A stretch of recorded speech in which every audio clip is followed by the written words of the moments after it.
Hello friends, welcome you in my YouTube channel English Grammar Point. Dear friends, I am Kuldeep Yadav. Today's video we will talk about passive voice of future indefinite tense. So let's come and watch in next slide. दोस्तों जब हम बात करते हैं future indefinite tense के passive voice की तो सबसे पहले इस फ्यूचर इंडेफिनिट टेंस के पॉजिटिव स्ट्रक्चर के बारे में देखते हैं कि पॉजिटिव सेंटेंस में सेंटेंसों को कैसे रखा जाता है, किस तरह हमें फ्यूचर इंडेफिनिट टेंस में सेंटेंस मिलेंगे जिनका पैसिव वॉइस बनाना होगा। तो जैसा कि इसमें दिया गया है, सब्जेक्ट विल अथवा सेल अकॉर्डिंग टू सब्जेक्ट रखा जाएगा दोस्तों। वर्ब की फर्स्ट फॉर्म का प्रयोग और उसके बाद ऑब्जेक्ट को रखा जाता है। जब इस स्ट्रक्चर का हम पैसिव स्ट्रक्चर देखेंगे अर्थात पैसिव वॉइस देखेंगे कैसे बनेगा, तो इस सेंटेंस में से ऑब्जेक्ट को रख दिया जाएगा इस स्ट्रक्चर से, विल बी अथवा सेल बी को लिख दिया जाता है, प्रयोग किया जाता है, वर्ब की थर्ड फॉर्म का प्रयोग, बाई और अंत में सब्जेक्ट को रख दिया जाता है। एग्जाम्पल के लिए दोस्तों हम कह सकते हैं कि I cell make a table, मैं एक टेबल बनाऊंगा। और इसका जब हमने पैसिव वॉइस बनाया तो ए टेबल, जैसा कि ऊपर रूल्स में दिया गया है, a table will be made by me, मेरे द्वारा एक टेबल बनाया जाएगा, इसकी बात करता है। ये पॉजिटिव सेंटेंस में इसी तरह जो है स्ट्रक्चर को रखा जाता है सेंटेंस के अकॉर्डिंग। और इसी सीरीज में जब हम निगेटिव सेंटेंस की बात करते हैं इसमें, तो जैसा कि फ्यूचर इंडेफिनिट टेंस के निगेटिव स्ट्रक्चर के बारे में देखा जाए तो सब्जेक्ट रखा जाता है, विल अथवा सेल रखा जाएगा, होता है हमारा अकॉर्डिंग टू सब्जेक्ट, नॉट, उसके बाद वर्ब की फर्स्ट फॉर्म और ऑब्जेक्ट।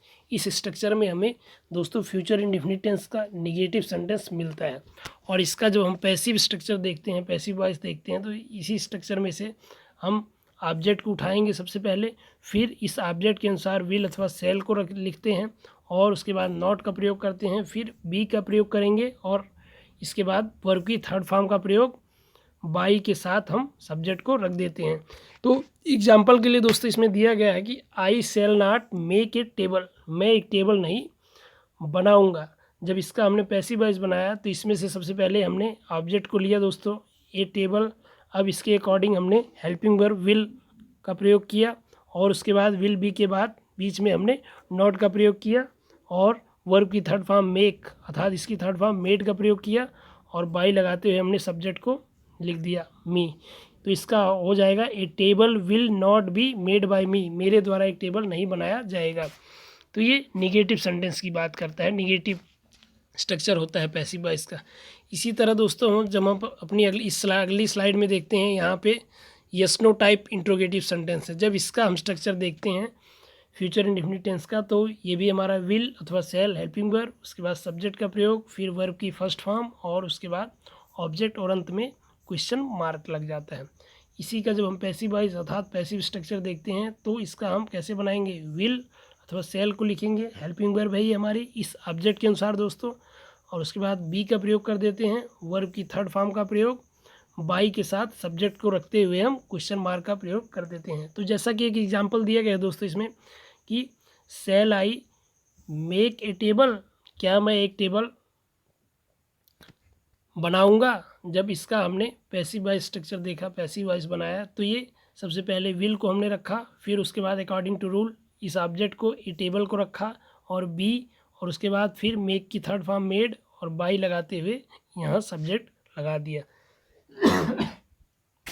ये चीज़ों को रखा। ये तो था हमारा yes no type interrogative sentence. इसी तरह देखते हैं दोस्तों आगे हम W S type interrogative sentence. जब इसके स्ट्रक्चर की बात करते हैं तो जैसा कि फ्यूचर इंडेफिनिट टेंस में आपको इसका स्ट्रक्चर मिलेगा, क्वेश्चन वर्ड होगा यहाँ पर दिया गया होगा अर्थात व्हाट, विच, वाई, उसके बाद हेल्पिंग वर्ब लगी होगी according to subject, will are shall, verb की फर्स्ट फॉर्म और ऑब्जेक्ट, उसके बाद क्वेश्चन मार्क लगा होगा। जब इसका पैसिव स्ट्रक्चर देखेंगे तो सबसे पहले तो क्वेश्चन वर्ड को हम उसी तरह उतार लेते हैं, उसके बाद विल अथवा सेल इस ऑब्जेक्ट के अनुसार रखते हैं, फिर बी रखते हैं, फिर वर्ब की थर्ड फॉर्म का प्रयोग किया जाता है, बाइक लगाते हुए इसके साथ सब्जेक्ट रखते हैं और अंत में क्वेश्चन मार्क का प्रयोग कर देते हैं। जैसा कि एक एग्जांपल दिया गया है दोस्तों इसमें, why shall I make a table, मैं एक टेबल क्यों बनाऊंगा। तो इसका जब हमने पैसिव वॉइस बनाया तो वाई पहले लिख दिया गया क्वेश्चन वर्ड को, जैसा कि हमने रूल्स में बताया था। उसके बाद ए टेबल के अकॉर्डिंग हमने यहाँ विल लगा दिया और ए टेबल ऑब्जेक्ट को लिख दिया, और उसके बाद बी और मेक की सेकंड थर्ड फॉर्म मेड लिख दिया, और बाय के साथ हमने सब्जेक्ट को रख दिया कि why will a table be made by me, मेरे द्वारा एक टेबल क्यों बनाया जाएगा, इसकी बात करता है। तो ये इसका इंट्रोगेटिव स्ट्रक्चर का पैसिव वॉइस होता है। तो दोस्तों आज की वीडियो में इतना ही। मेरे चैनल को लाइक करिए, शेयर करिए, सब्सक्राइब करिए और बेल आइकन को ज़रूर दबाइए।